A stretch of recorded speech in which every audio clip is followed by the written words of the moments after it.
नमस्कार दोस्तों, स्वागत है आप सभी का पाथफाइंडर पर। एक बहुत ही मेजर और बहुत ही ज़्यादा चौंकाने वाली डेवलपमेंट सामने आ रही है। दुनिया का जो सबसे बड़ा सप्लायर है पाम ऑयल का, इंडोनेशिया, उसने अब पाम ऑयल की एक्सपोर्ट्स के ऊपर दोस्तों पाबंदियां लगा दी हैं। आप यहां पे देख सकते हैं, ये वाली खबर आज ही सामने आई है, अभी से कुछ घंटे पहले की ये खबर है। ब्लूमबर्ग ने इसको पेश किया। Mayhem ensues as top shipper, Indonesia bans edible oil exports. ये भी आप यहां पे देख सकते हैं। एशिया निकेई ने भी इसको कवर किया, Indonesia slaps ban on palm oil exports. Now briefly बात करेंगे कि क्या वजह थी कि इंडोनेशिया में पाम ऑयल की हमें इतनी बड़ी क्राइसिस, इतना बड़ा संकट देखने को मिला। एंड मोर इंपॉर्टेंटली बात करेंगे कि ये वाला जो एक्सपोर्ट बैन है ये किस प्रकार से पूरी दुनिया को और विशेष रूप से भारत को इम्पैक्ट करेगा। चलिए शुरू करते हैं दोस्तों मेरे साथ। मेरा नाम है अनिरुद्ध। इस लेक्चर की पीडीएफ को डाउनलोड कर सकते हैं यहाँ पर दिए गए टेलीग्राम चैनल के माध्यम से। इसके अलावा आप लोग जुड़ सकते हैं on this particular handle on the Unacademy app as well. यहाँ पर हमारी special classes time to time होती रहती हैं, उसमें आकर के आप लोग हिस्सा ले सकते हैं। राइट। लगभग आज से 3 हफ्ते पहले की बात है, एक बहुत ही शानदार आर्टिकल सामने आया था द इकोनॉमिस्ट में, जिसमें कि बताया गया था कि इंडोनेशिया जो कि दुनिया का सबसे बड़ा प्रोड्यूसर है पाम ऑयल का, उसमें पाम ऑयल को लेकर ही एक बहुत बड़ा संकट सामने आ चुका है। वैसे तो इसके कई सारे कारण बताए जा रहे थे, लेकिन इसमें जो सबसे प्रमुख कारण था वो ये था कि इंडोनेशिया की ही गवर्नमेंट के द्वारा एक कानून पास किया गया था कि उनकी कंट्री में बायोडीजल को प्रोड्यूस करने के लिए पाम ऑयल का उपयोग किया जाएगा। और क्योंकि ये वाला फैसला लिया गया था, इसीलिए जो बहुत बड़े रूप में पाम ऑयल था वो असल में बायोडीजल की प्रोडक्शन के लिए डाइवर्ट किया जा रहा था, जिसके चलते उसका जो अवेलेबिलिटी था वो डोमेस्टिक पर्पसेस के लिए और एक्सपोर्ट मार्केट्स के लिए काफ़ी कम हो चुका था।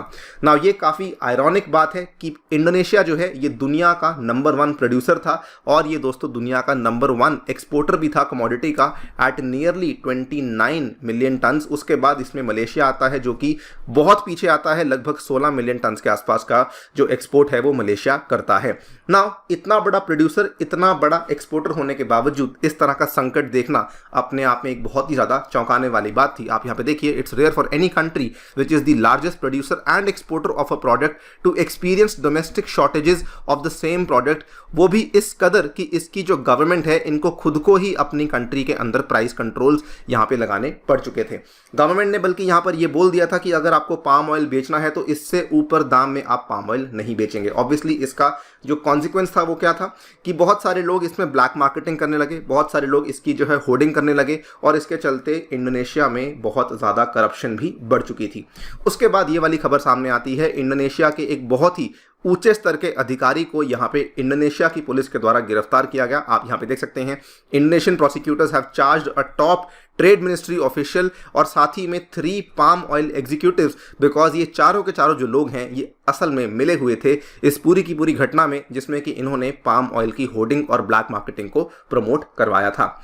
नाउ जब इतना कुछ हो चुका था तो इंडोनेशियन गवर्नमेंट को यहाँ पर कोई ना कोई बड़ा फैसला लेना ही था और आपके सामने है 22 अप्रैल को ये वाली खबर आज शाम को सामने आती है 4 बजे के आसपास। ब्लूमबर्ग क्विंट ने इसको रिपोर्ट किया, mayhem ensues as top shipper, Indonesia bans the edible oil exports. तो ये काफ़ी बड़ी चीज़ है। इन्होंने यहाँ पर बताया है कि अगले हफ्ते यानी कि 28 अप्रैल के बाद किसी प्रकार का कोई निर्यात यहाँ से नहीं होने वाला है, किसी प्रकार का एक्सपोर्ट जो है वो इंडोनेशिया किसी भी और कंट्री को नहीं करने वाली है।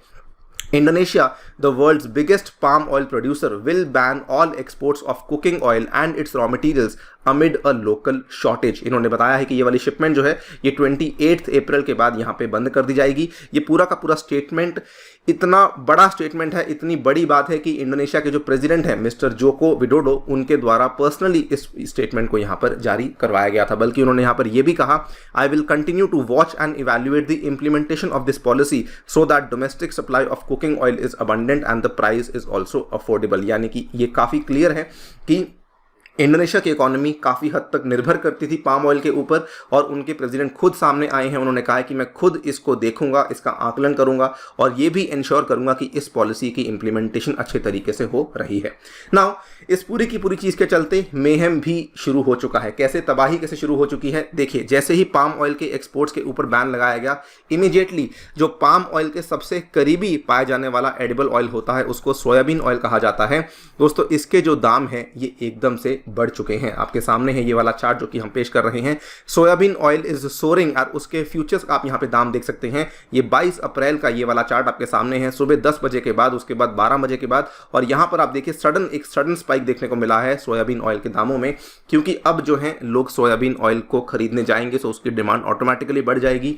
लेकिन अनफॉर्चुनेटली उसके भी जो दाम है ये सडनली आपको बढ़ते हुए देखने को मिलने वाले हैं। नाउ इसको लेकर एक और स्टेटमेंट सामने आया है। We have the largest producer banning the exports of palm products which will add more uncertainty to the already tight availability of vegetable oil worldwide. आपको मालूम होगा रशिया यूक्रेन में जो चल रहा युद्ध है उसके चलते भी एडिबल ऑयल की जो शॉर्टेजेस थी वो काफ़ी बढ़ चुकी थी, बिकॉज यूक्रेन अपने आप में काफ़ी बड़ा एक्सपोर्टर है, रशिया अपने आप में काफ़ी बड़ा एक्सपोर्टर है अगर हम बात करते हैं सनफ्लावर ऑयल की, ग्राउंडनट ऑयल की। लेकिन क्योंकि वहाँ पे चल रहा है युद्ध, तो बहुत सारी लॉजिस्टिकल चैलेंजेस सामने आ रहे हैं, तो उसके चलते भी दुनिया भर में उसकी कमी हमें देखने को मिल रही है। और उसके ऊपर से अब हमारे सामने पाम ऑयल की कमी देखने को मिल रही है, जिसके चलते पूरी दुनिया भर के जो लोग हैं, पूरी दुनिया का जो फूड सिक्योरिटी है वो यहाँ पे दांव पे लग चुका है। पूरी दुनिया का जो फूड सिक्योरिटी है उसके ऊपर एक बहुत बड़ा क्वेश्चन मार्क लग चुका है। आप यहाँ पे देखिए डीएनए की ये वाली news, sky rocketing palm oil prices in Indonesia leave a bad taste globally, यानी कि इसका जो इम्पैक्ट है दोस्तों वो केवल भारत के ऊपर नहीं बल्कि पूरी दुनिया के ऊपर आने वाला है। ये वाली खबर भी जस्ट आज ही सामने आई है अप्रैल 22 को।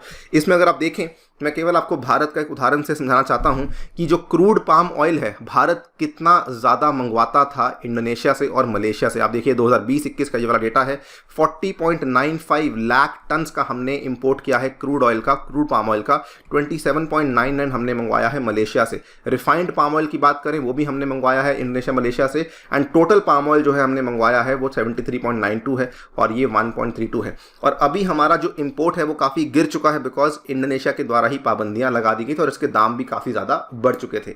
सो इंडिया यहां पे सबसे बड़ा अफेक्टेड प्लेयर क्यों होने वाला है, because India is actually the world's biggest vegetable oils importer. और इसमें भी आपको बता दूं कि टोटल जो हम लोग इंपोर्ट करते हैं लगभग 14-15 मिलियन टन के आसपास इंपोर्ट करते हैं। इसमें हम लोग जो मैक्सिमम इंपोर्ट है दोस्तों वो पाम ऑयल का 8 to 9 मिलियन टन के आसपास होता है, followed by soybean oil and sunflower oil. और इसमें भी सोयाबीन में भी हम लोग दिक्कतें महसूस कर रहे हैं, बिकॉज सोयाबीन मैक्सिमम इंडिया मंगवाता है साउथ अमेरिका से, वहाँ पे दोस्तों ड्रॉट की प्रॉब्लम्स चल रही हैं। और सनफ्लावर जो हम लोग मैक्सिमम मंगवाते हैं रशिया यूक्रेन से, वहाँ पर आपको मालूम ही है क्या कहानी चल रही है। और इस पूरी की पूरी चीज़ के चलते इंडिया के अंदर जो हमारी इन्फ्लेशन है, जो हमारी महंगाई है, वो लगभग 20 से 25% की बढ़ चुकी है।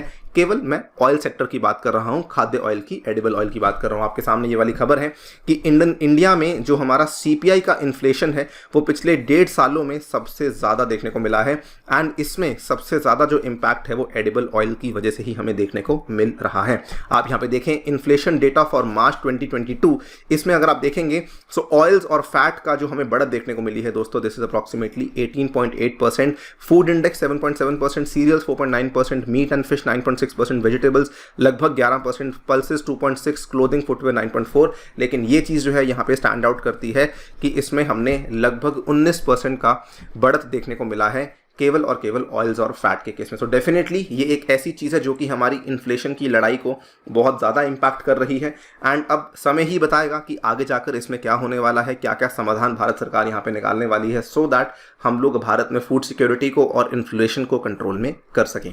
आप क्या सोचते हैं डेवलपमेंट के बारे में, डेफिनेटली बताइए कमेंट सेक्शन में। फिलहाल के लिए वीडियो में इतना ही। जाने से पहले बताना चाहूंगा अनअकैडमी के ऑल इंडिया टेस्ट में डेफिनेटली हिस्सा लीजिए। ये ऑफलाइन मोड में भी होगा, इसमें अगर आपको एनरोल करना है please use the code ANI UPSC, और ये ऑनलाइन मोड में भी कंडक्ट करवाया जाएगा। इसके अलावा अनअकैडमी आपके लिए बहुत ही शानदार ऑफर लेकर आया है, जिसमें अगर आप लोग कोई भी कोर्स परचेज करते हैं 1 साल या उससे अधिक का, तो उसमें अब आपको अनअकैडमी प्रीलिम्स की बुकलेट्स भी ऑफर करवाएगा। दोस्तों एनरोल करते time please use the code ANI UPSC। इसमें कई सारे क्वेश्चंस आपको इस तरीके से मिलेंगे जो कि आपकी प्रीलिम्स में आपका रैंक पक्का करवाने में और मदद करवा सकते हैं। इसमें अगर आप लोग 2 साल का कोर्स परचेज करते हैं तो अनअकैडमी आपको 1 साल का subscription totally free of cost भी अवेलेबल करवा रहा है using the code ANI UPSC। साथ ही में आपको ये वाले बैचेस अवेलेबल करवाए जाएंगे और मेरे द्वारा भी आपको ये वाले बैचेस दोस्तों अवेलेबल करवाए जाएंगे। अगर आप आइकॉनिक लेते हैं तो आपको ये वाले एक्स्ट्रा बेनिफिट्स भी उपलब्ध करवाए जाएंगे, जैसे कि पर्सनल कोचिंग हुआ, साथ में स्टडी प्लानिंग हुआ, मेंस की क्वेश्चन आंसर राइटिंग की प्रैक्टिस भी होगी। और इसके अलावा अगर आप लोग केवल टेस्ट सीरीज लेना चाहते हैं तो वो भी आप लोग ले सकते हैं using the code ANI UPSC। इसमें 6 और 12 महीने का जो कोर्स है वो इस तरीके से आपको अवेलेबल करवाया जाएगा। पाथफाइंडर की टेस्ट सीरीज प्लीज एनरोल कीजिए, और ये हर सैटरडे के दिन शाम को 5 बजे होती है। Thank you so much for listening, stay tuned and stay safe.